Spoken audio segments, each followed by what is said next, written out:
What's up, everybody? This is your boy Ink Vendetta once again with another movie. Let's say amazing movie, but let's chill with that.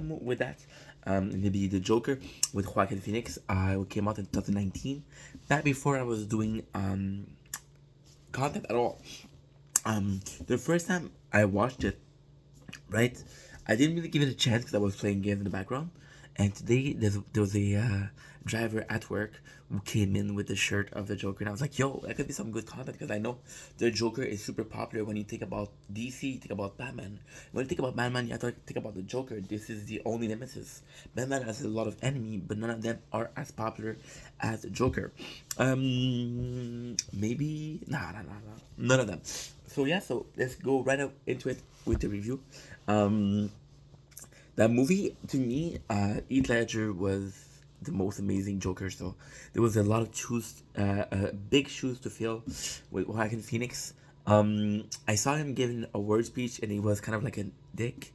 So like, ugh, not super down. But hey, I wanted to give it a try again, and I gotta say, I'm super surprised. They really pictured the before the time. There's not a lot of things that are known about before the Joker. There's multiple timelines. So the last joke would be the storyline we're following with the Joker with Joaquin Phoenix.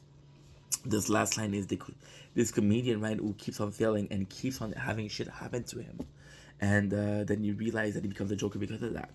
So we got Joaquin Phoenix right now, who at first you can see that he's happy. He's like a comedian.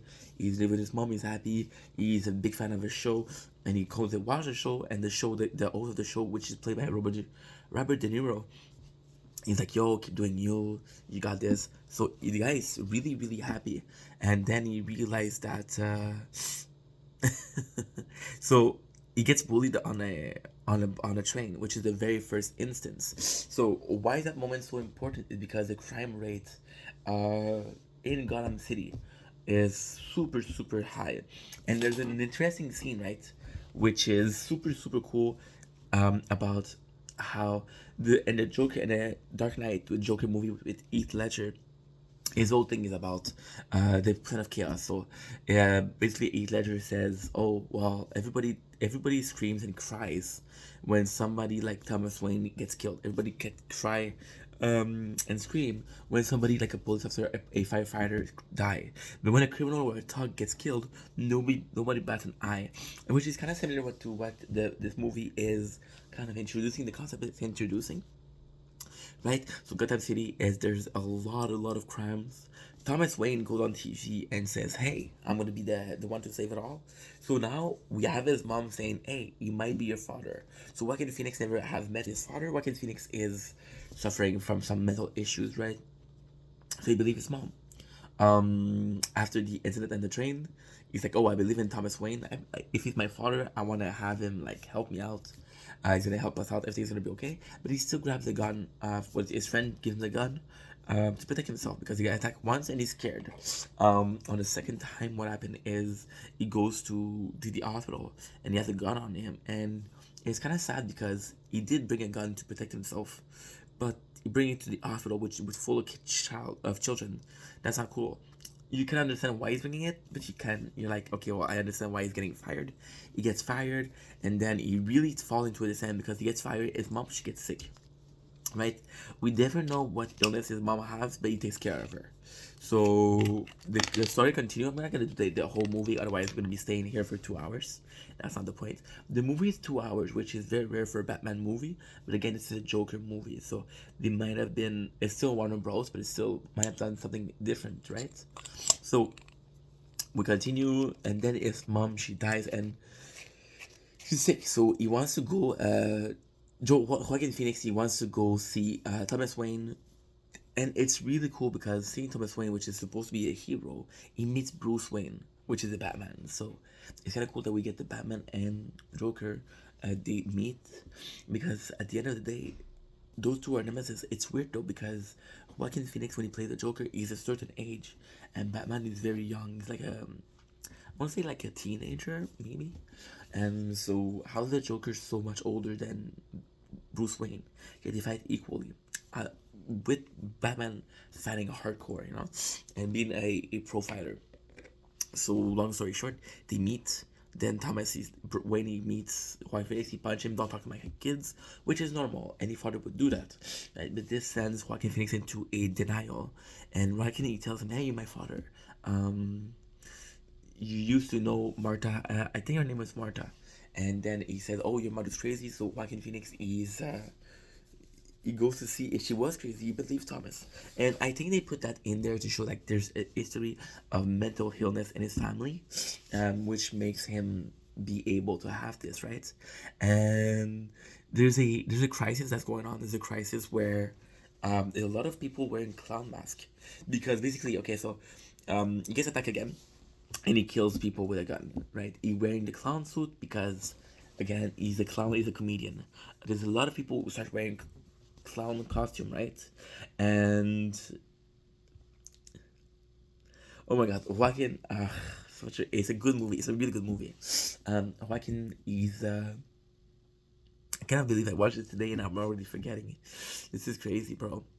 So yeah, so he goes and he starts to understand that yo, I did this. So he comes, he lost his job again. He lost his job, he's lost his mom, so he has nothing to lose. And he says, well, if Thomas Wayne is not gonna do anything, nobody's gonna do anything, then I'm gonna promote it, right?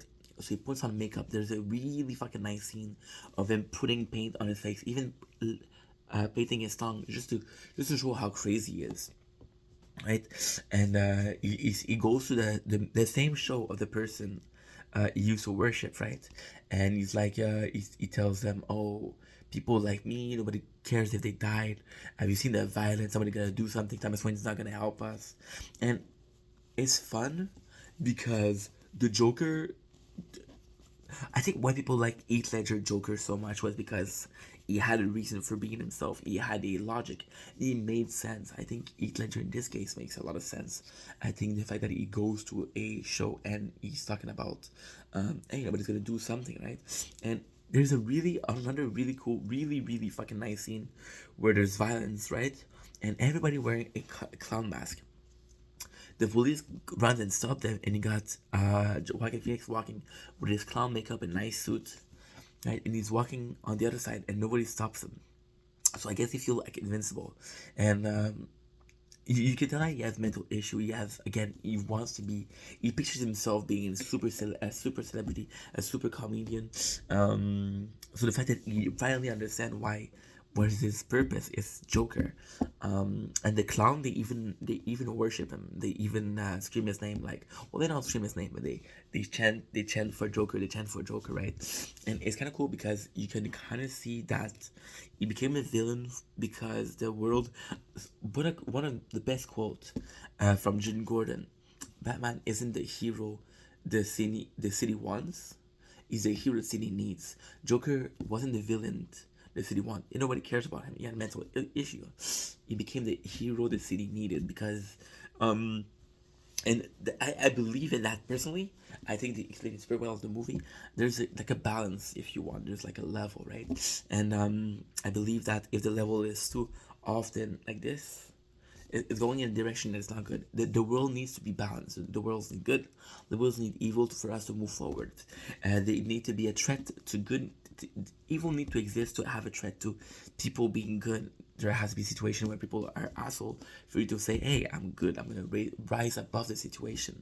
And there needs to be some evil because otherwise, too good of people they get used, and it's a sign of weakness. For other people, it's a sign of weakness. I don't think it is. But I can admit that me personally being too kind actually mean in life, if I'm too kind, people are going to take advantage of that. So I need to be constantly reminded that there's bad people to say, okay, well, I have to be nice. I can be kind. I can be nice, but I cannot be blind. And yeah, I think the movie is exceptional. The only major this is something I'm not gonna let go. I'm trying to be positive in my reviews. If I see a movie I don't like, I'm not gonna talk about it. And that's just personally what I choose to do. I'm there to up people because I want people to up me. Um, Putting people up I think is super important, but there's something I can't forget. I can't forgive. You hear forget but never forgive. I will never forget. Um, Thomas Wayne and Martha Wayne, they went to a movie with young Bruce Wayne and they got killed. So that is the event leading to the Batman being created. Now we never knew who was the killer because Bruce was only a kid. Now they break on this and they said, oh, it was one of Joker follower, and I hate that because I just don't think it's true. I just don't think it happened like that. And the Joker is emblematic, is iconic enough for us to be like, you don't need to have one of the like he killed the parents of Bruce Wayne for us to be like, oh, the Joker's a villain. You know, we know you're a villain. So that I had a little problem. Otherwise, super good movie. And that's it. As always, I love you guys. Peace.